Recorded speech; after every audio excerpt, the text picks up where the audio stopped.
Hi, my name is Jonathan, and for this book talk, I'll be covering Deathnote. So, what I'll be covering is not Volume 1 and 2, but Volume 3 and 4, because I already read Volume 1 and 2, so, go with it. There's a lot of volumes in this series, and there's actually 6 of them, and I already have all 4 books over there. And so, this series is written by the writer Tsugami Oba, who was born in Japan. And being a manga writer, he only made his majority of his fortune publishing Deathnote in June 2011, reaching 26.5 million copies sold worldwide, which is pretty awesome. And one interesting fact about this writer is that he says crisscross applesauce when he talks to people and when he writes his books, which I thought was pretty cool because when you sit crisscross on a chair, it's like, what the heck. But written in the genre of manga, it is a graphic novel influenced by a lot of culture and art from the Japanese, because it's Japanese, so it's like more Japanese eyes. But mangas are actually read from left to right instead of the American or the normal right to left, or left to right. So this is read this way. And I thought that was pretty interesting, but you can adapt. It's not that hard to change your ways. And so yeah, and but enough of the boring information. Let's get to the story. So it takes place in Tokyo around the time period of the day. And when reading the first book, a student named Light Yagami, who's the protagonist, he is an A student, athletic, and follows the same life as a normal teenager. So like girls, school, and parents, friends, all that jazz. And so he receives a notebook called Deathnote from a god. Yeah, there's God in this book, but it's not bad. It's a lot of Japanese gods and stuff called I don't even know. I'll come back to that. But with this, he can kill with the Death Note, he can kill anybody he wants from just writing down their name.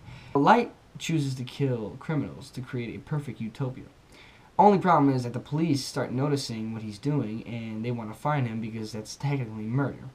But this is where the antagonist comes in, Raizuki, who is a brilliant investigator that deals only with cases never solved. And he races to find the Kyra, a name given to Light with the Death Note, because he's saving people by killing criminals. And so Kyra is trying to flee away from Raizuki, who's trying to find Kyra because he wants to put him in jail.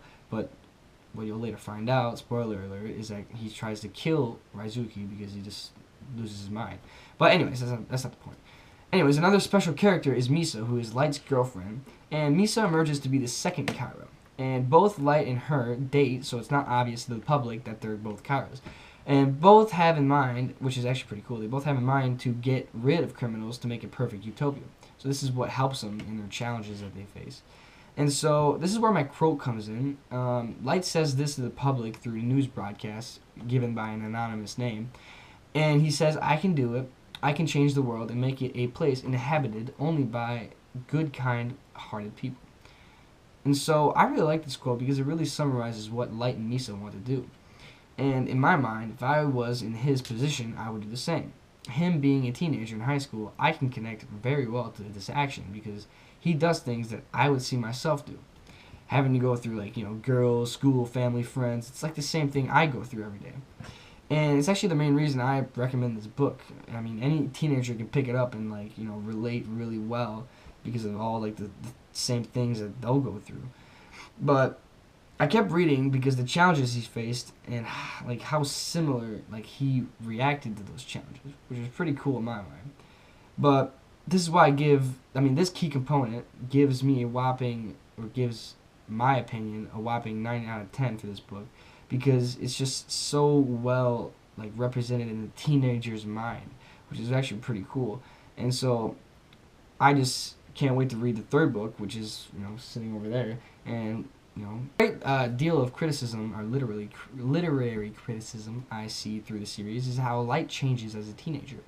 And from when he first gets the book to when he's fighting off the police, he at first the criminals are the only thing he's targeting, but now once the police is trying to chase him, he starts to kill innocent civilians that are police officers, which is pretty bad because he's losing his mind with all this power and such. And I think it's a pretty dangerous switch because he's a normal teenager, and now he's killing people that are just innocent and have nothing to do with his life. And so, I think that's pretty dramatic on somebody's life. So, I think it's pretty cool. But if you're a visual learner like me, you'll love this book because of all the like perfect pictures and stuff. That's just thrown at you through the whole, book, which is cool.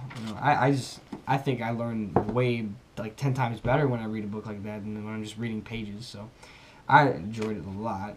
And so that's what leads me to believe that it's a great book for teenagers, and I hope you enjoy this book talk. My name is Jonathan Theoret, and I have reviewed Deathnote by Oba Takahimi Tsugami Oba. So, have a great day.